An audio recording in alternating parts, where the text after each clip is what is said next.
Okay, let's address the elephant in the room, shall we? Can you even see it? I wasn't even gonna bring it up because it's no big deal, but long story short, it was me fighting off this bear because, it was attacking this young innocent child. It was really no biggie for me, but if you think this is bad, you should have seen the bear. I know, save the applause, save the applause. Yeah, okay. Actually, it was a mole removal I had done on my neck. So, regardless, it kind of hurts, so everyone tell me how brave I am.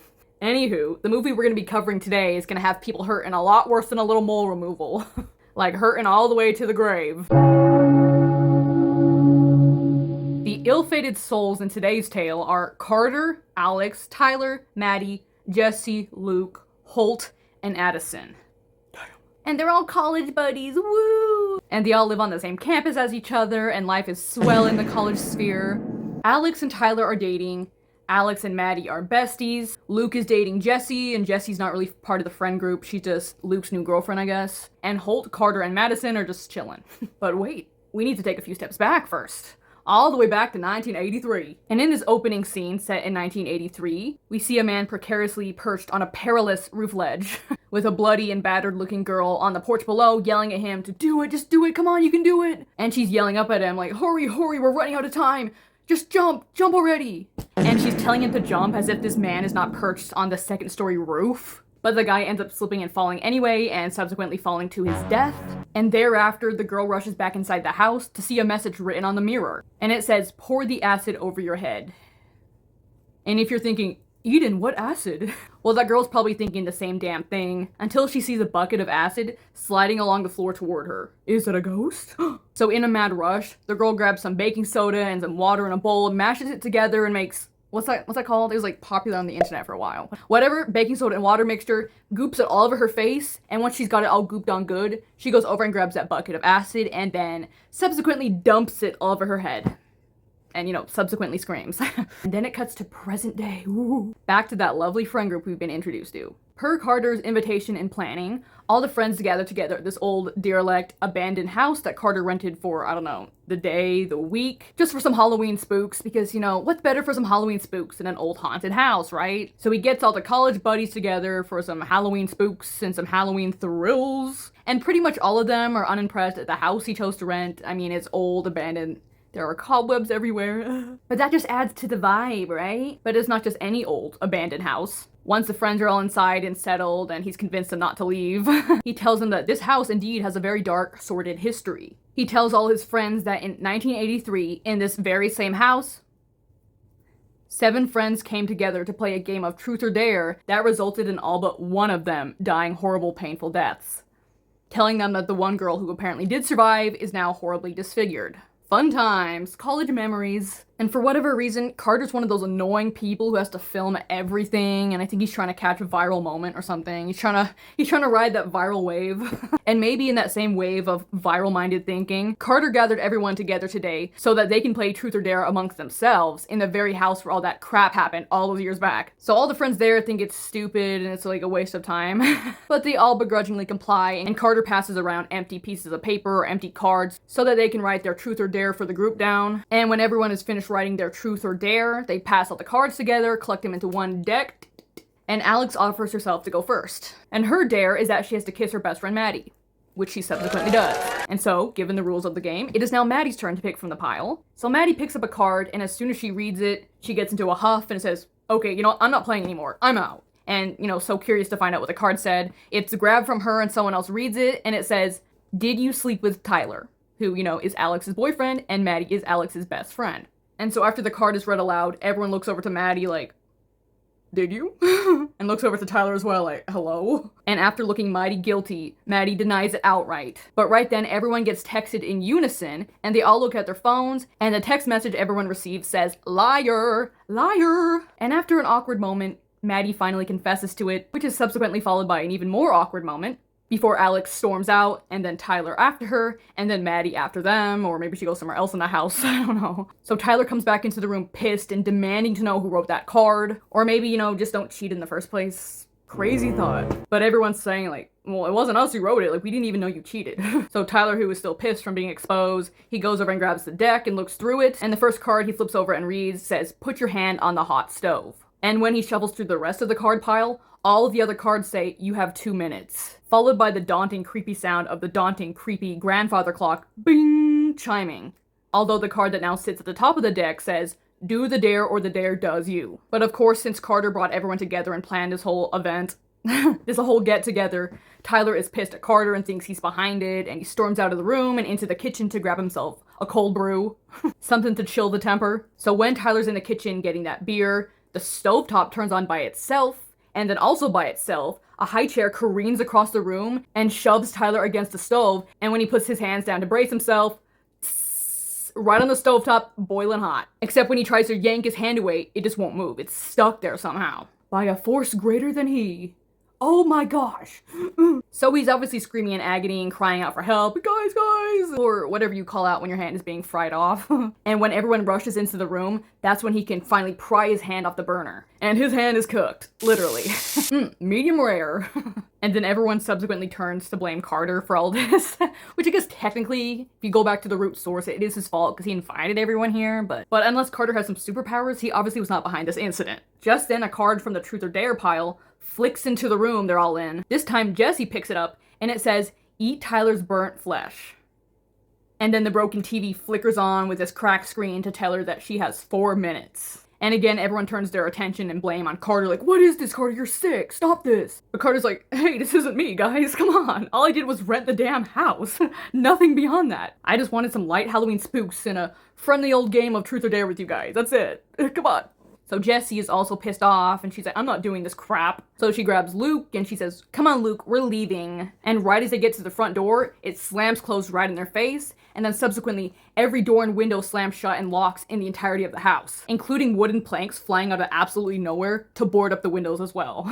So everyone is well and truly trapped inside. So that now that they're all stuck in this crappy situation, Tyler, who is, kind of the thinker of the group, and is kind of just the voice of reason, which they really need in that type of situation, he suggests that maybe the way out is to complete the dare or dares and just play along and get it over with. So he tells Jesse, like, yeah, I think you need to eat my cooked hand skin. Bon appetit. And plus, by this point, Jesse only has like a minute left in her dare. And Tyler tells her if the time runs out, the dare is gonna be so much worse, like what happened to him with his hand being stuck on the burner, as opposed to being able to just touch it or tap it if he did it voluntarily in the time limit. So do the dare or the dare does you. And Tyler found out firsthand, and he does not want Jesse to find out the same way. Oh my gosh, he's like sweating. Stuck in my baby hairs. Oh, stupid thing. It's such a massive band-aid for a tiny little stitch. Maybe the next thing we'll have removed is Leroy's beauty spot. Anywho, since time is running out for Jesse, they all rush back to the kitchen where Jesse picks up a piece of Tyler's burnt flesh skin and then boop, pops it in her mouth and has to choke it down. But right then the phone rings and Maddie answers it and relays the message that she just got, which is that Jesse indeed has to eat all of the skin on the burner. And Leroy found Jesse's reaction pathetic because he eats human skin on the daily of his own volition and uncooked. So even as much as Jesse absolutely does not want to do it, the time is running real short, and so she has to pick up all the pieces of his burnt skin and shove them in her mouth and chew them and choke him down a little bit, and she manages to pass her dare in time. And a plunking piano key draws their attention over to the other room and to the piano in the other room, and written across the sheet music in, of course, red ink or blood, is the message, finish the round. And since technically only Holt and Addison haven't gone yet, it's gotta be one of them. So Holt offers up, and he says he'll go, begrudgingly. So he picks a card off the top of the evil demonic pile, which says, grab the wires. And they're all confused about the dare, until behind them a chandelier crashes down and breaks from its cord and exposes a bunch of ripped open wires. Then a clock chimes, and a creepy voice whispers, 1 minute. So like I was saying, Tyler is kind of the level-headed one of the group, but he's also a doctor in training, so he has some medical know-how here. And he tells Holt that since his electricity, that once he grabs the wires, he might not be able to let go. So Tyler devises a plan that as soon as Holt touches the wires, Carter with a blanket will ram into him and free him from the wire. And they do just that. And they pull it off somehow. And Holt is definitely electrocuted a bit and a little under the weather because of that. But he survived, and he completed the dare. The grandfather clock opens to reveal another message, their next dare. A dare that is for Luke. Now, Luke over here is an athlete, and he's in college for the athleticism, and apparently he is soon to perform and play in front of a bunch of scouts. So guess what the dare is for him? Take a guess. The dare says for Luke to smash his knee.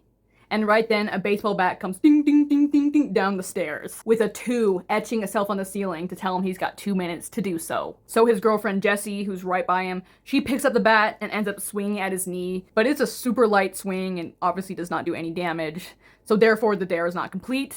So with the timer running low, Carter goes over and picks up the bat and whoosh, does a mighty powerful slug into Luke's knee. It's a brutal hit, and it does indeed sound like Luke's knee has been smashed. So, dare complete, right? And after witnessing this and all the other crap, Addison, who is the only one who hasn't gone yet, says she wants out, she can't do this anymore, she needs to leave, she needs to get out of here. But then all of a sudden, dozens of cards start falling from the upstairs stairwell, and apparently it's a truth card for Addison. And after they read it, they ask her, like, Addison, are you a drug addict? And Addison becomes really defensive and she says, of course not, and denies it. She tells them that you guys know the only drugs I've been using are the painkillers that resulted from that car accident, whatever, that's it.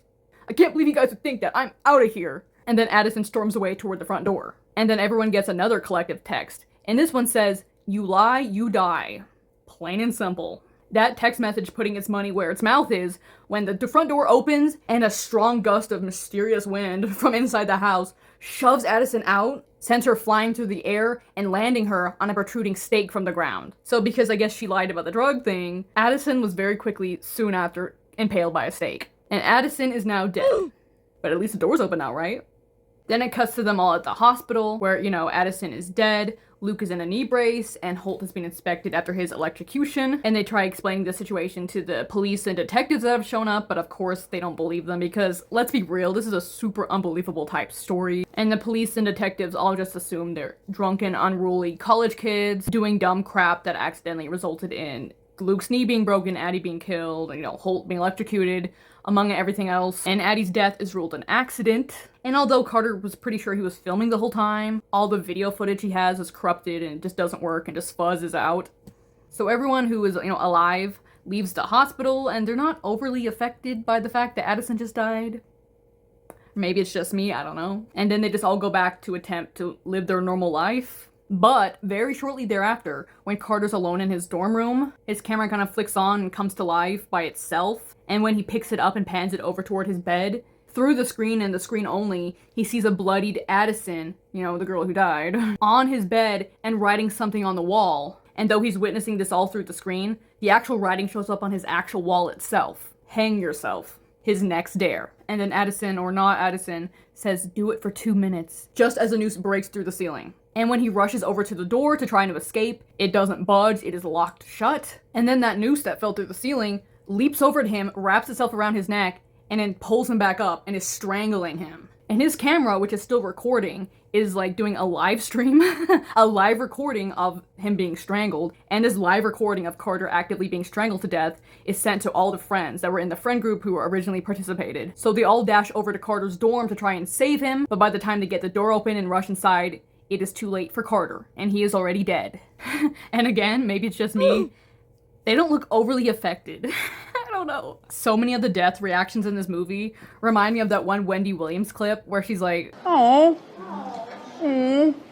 all right. But what probably affects them more, somehow, is that on the black screen of Carter's open laptop, it says round 2. So Alex does some researching on the original story that Carter was telling them and finds out it was completely true, and that there actually is one survivor, and that one survivor from 1983, her name is Donna Boone. And Alex looks up her information and finds her address, and Alex and a few of the other friends go to her house. And once the friend group is there and yelling for Donna's help and kind of explaining to her through the window because they can't see her inside, we're in the same situation you are, we need help. When Donna hears that, she comes to the door and lets them in. And half of Donna's face is being disfigured because, of that little acid incident from the previous game back in 1983. And once they're all inside and situated, Donna explains to them that no one believed her either, and that all the cops and detectives and whoever else was involved thought she was just crazy, and she actually ended up in a mental institution for like 10 years because of it. And Donna tells them that they need to finish the game if they want to free themselves, otherwise it will never leave them alone, and it will probably pick them off one by one like with Carter. She tells them they need to complete all 3 rounds, and they completed round 1 already, but they got round 2, round 3 to go, and she says the dares get progressively worse through the rounds. But she tells them to think outside the box and to share the dares, because that still counts. But finishing the game is their only way out, and she tells them they gotta finish the game where it started, which is in that old derelict house, the same house that probably lives in their nightmares. And back on campus, Luke and Jesse are in a dorm room together, and as he's flipping through a sports magazine and daydreaming of what could have been, the pages start going blank, and then a message appears across the page. And it says, rob a gas station. So both of them are freaked out, especially as the bedsheet starts moving to reveal a handgun in the bed, the one that Luke has to use for the dare, before the bedsheet continues twisting into the number 9. So Luke has to rob a gas station at gunpoint in under 9 minutes. And Luke wastes no time. He grabs the gun, he grabs Jesse, and hobbles out of there, heads straight to his car, and speeds to the nearest gas station. No flies on Luke. Luke leaves Jesse in the car and hobbles out because he's got that broken knee, that smashed, obliterated kneecap. Takes the gun with him and hobbles inside the gas station to initiate the armed robbery he has to do. And the clerk or cashier is obviously freaked the hell out, and he tells her, like, you have to give me this money, you don't understand, you've got to give me something, even like $1, anything. But just as Jesse gets out of the car and Luke looks over to her, the cashier has time to grab a concealed shotgun she's got behind the desk. Damn! And as Luke steps toward the cashier, Luke is blown back. So Jesse, who witnessed all of this, is freaking out, gets back in the car, screeches away, and tears are streaming down her face. And through her tears and breakdown, she calls Alex and relays what just happened. And at that same moment, Alex and all the rest of the friend group that are still alive are actually headed back to the house, so they tell Jesse to meet them there. And again, the group doesn't have much of a reaction to Luke's death either. And Luke was apparently their good friend, but whatever. So all shaken up and traumatized, they all reconvene back at that cursed damn house, even though Donna told them it's not the house itself. The curse is kind of everywhere and can happen anywhere. It just chose a specific location for this instance. And, I guess the 1983 instance as well. So they all grudgingly trudge back inside, and they see that accursed deck of cards, the evil deck, and they pick up the card on top, and there's another lovely dare there for them. And it says, drink the liquid. And just then the TV flashes with a 2. So they got 2 minutes. And they all glance over to an empty glass that starts filling with this mysterious blue liquid. And Dr. Tyler goes over to investigate the liquid. He gives it a good sniff and he says, yep, that's poison. It's just poison. Vague poison. And so, from Donna's advice, the group decides to share the dare. Dr. Tyler telling everyone to drink sodas beforehand because they'll apparently protect the lining of the stomach or something. I don't know, I'm not a doctor. Or a doctor in training. Tilly, give me a minute, hold on. We got the queen here. I got lip stuff on, so I'm gonna turn her pink if I do that. Oh, come here. So yeah, Tyler tells them that if they drink the sodas and guzzle them before they drink the poison, it'll protect the lining of their stomachs as much as possible, at least long enough for them to puke the poison back up. So they split the poison into 5 cups and share it out all equally, and they all guzzle their sodas before chasing that soda down with a little hefty swig of poison, and then everyone immediately starts vomiting. Which makes for a lovely scene to witness. Ew. Why she looks so pissed? I feel like even Leroy looks less pissed when I hold him. And he's evil. So after vomiting her guts out, Maddie wanders into an adjoining room, and there she notices on the table in there a set of pliers and an overturned card. And that can't be good. And when she flips the card over, it says, pull out 2 teeth. All pukey and enfeebled, all the others enter into the same room that Maddie's in, and they witness the card she's got in her hand, and the dare they're in. And let me just tell you, they're not overly delighted with the new dare. And so, since Maddie is, the card reader, the dare is technically hers, so she's gonna pull out one of her teeth, but since they're sharing the dares, someone else is gonna have to pull a tooth next.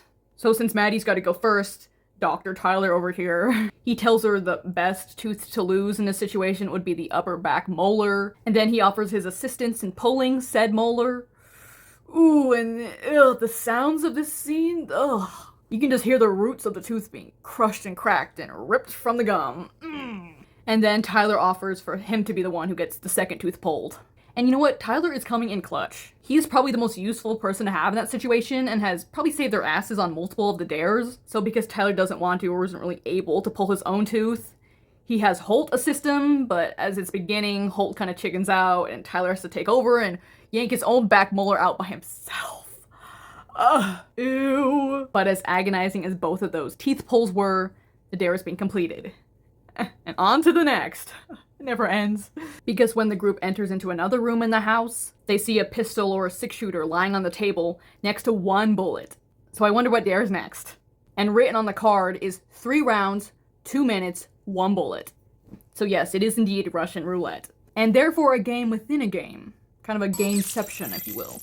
And since Alex picked up the dare, she puts the bullet in the gun in the revolver and spins it.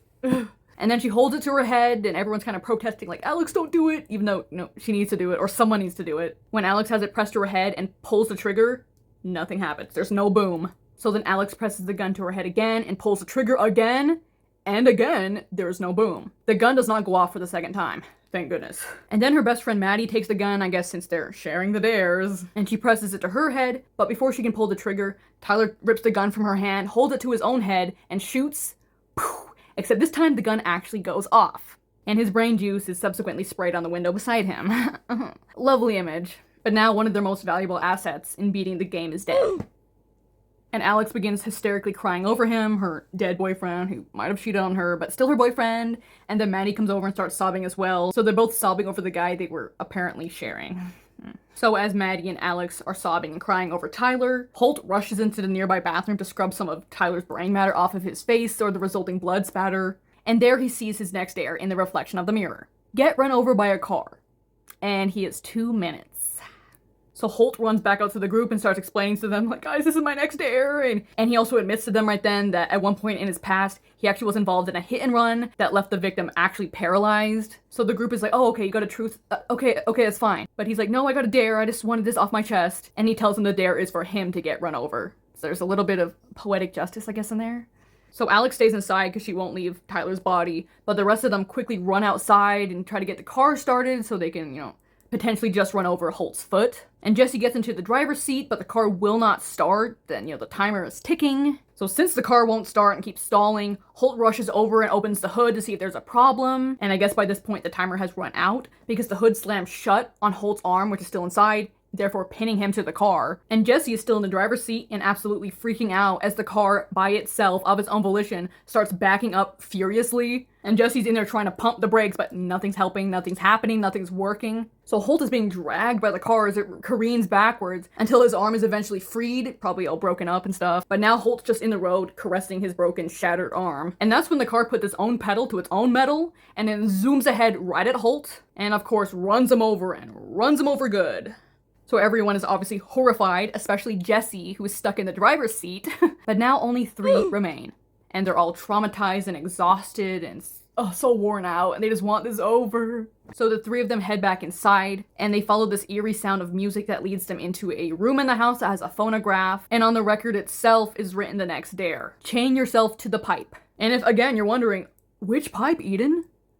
Right then, the curse or the force that they're dealing with opens the basement door. So it's some pipe in the basement. There's your answer. So they all head over to the now open basement door, and Jessie is the first to step inside, and the second she steps through the door, it slams shut behind her, therefore locking her in the basement and the other 2 outside, pounding on the door like, Jessie, Jessie! And Jessie is obviously freaked the hell out, but she eventually makes her way to the bottom of the stairs, where she indeed does see a pipe with a chain around it that she's gotta chain herself to, apparently. But Jessie over here has a guttural, visceral fear of cockroaches, exhibited in the very beginning of the movie when she crushed one under her foot, because it was too close to her. So of course there are cockroaches skittering around the basement, so she takes a little too long, and to the point where the dare runs out. And you gotta do the dare or the dare does you. So then a whole horde of cockroaches comes storming around the corner. And as Jessie tries to scramble up the basement stairs, I guess the curse pushes her backwards because she falls to the ground and is therefore consumed by the horde and stampede and cavalcade of cockroaches right into the thousands of greedy little evil jaws. The bugs swarm all over her and eventually go down her throat to the point where they suffocate her and kill her. But if you just kept your mouth closed and maybe pinch your nose shut, oh, you can't breathe. I forgot how you breathe for a second. At the very least, if you kept your mouth closed, okay? I guess they'd still go in your nose. Ugh, yuck. Anyway, after Jessie has been murdered by all the murderous evil cockroaches, the basement door swings open and Alex and Maddie are at the top and they see Jessie. And even though Jessie's death is one of the worst deaths that's happened thus far, in my opinion, they had the most unfazed reaction out of all the past death reactions thus far. They're just like, anyway, what's next? But now round 3 has finally begun. The last round, down to 2 people. The besties. And then Maddie's phone starts ringing, and she very begrudgingly answers it, and an eerie voice whispers, "Remove 7 living body parts in 7 minutes. And they're definitely more concerned about this dare than Jesse's death. Since they've only got 7 minutes, Alex quickly rushes out and goes and grabs an arsenal of weapons, like knives and garden shears, and then brings them back to the table where they have to complete this horrible dare. And they start pulling out eyelashes and hair and one of Maddie's fingernails, and they chop off Alex's, what's it called, the weenus? Until they realize that those little things do not count. The game reminds them that it wants 7 living body parts. So that was just a bunch of unnecessary torture. But now they're in even more of a rush and a panic because they've wasted time doing that. So Alex quickly chops off her earlobe, and then they cut off Maddie's pinky finger with garden shears, followed by Alex's pinky toe, and they're plopping each dismembered body part into the cooler, to put it on ice, but there's no ice left in the cooler. I guess better than nothing. So they cut off Alex's toe, and after sending her little piggy to market, if you will, they still need one more living body part. And that's when Maddie tells Alex to cut off her whole foot. Am I missing something here? Because the dare didn't say you have to cut off 7 different body parts, right? Just 7 living body parts. So why don't we focus on the toes instead of the whole foot? Since the dare did not specify 7 different body parts, my strategy over here, my ingenious stratagem, is that between the 2 girls, 2 pinky toes can go, 4 earlobes, and since that's only 6, they'll have to decide which one of them cuts off the big toe. Because you can manage without those things, or at the very least they can be attempted to be sewn back on, at least the earlobes. But no, go for the whole foot. Okay.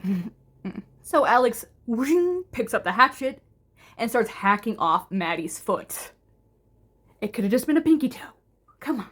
And after the foot is off, the dare is therefore completed, and Alex gets Maddie out to the car and starts rushing her over to the hospital, or I presume that's where they're headed. Hopefully they brought the cooler with their other appendages. But as they're speeding along in the car, that's when a message appears on the GPS screen in the car, and it's their last dare, and it says, kill her.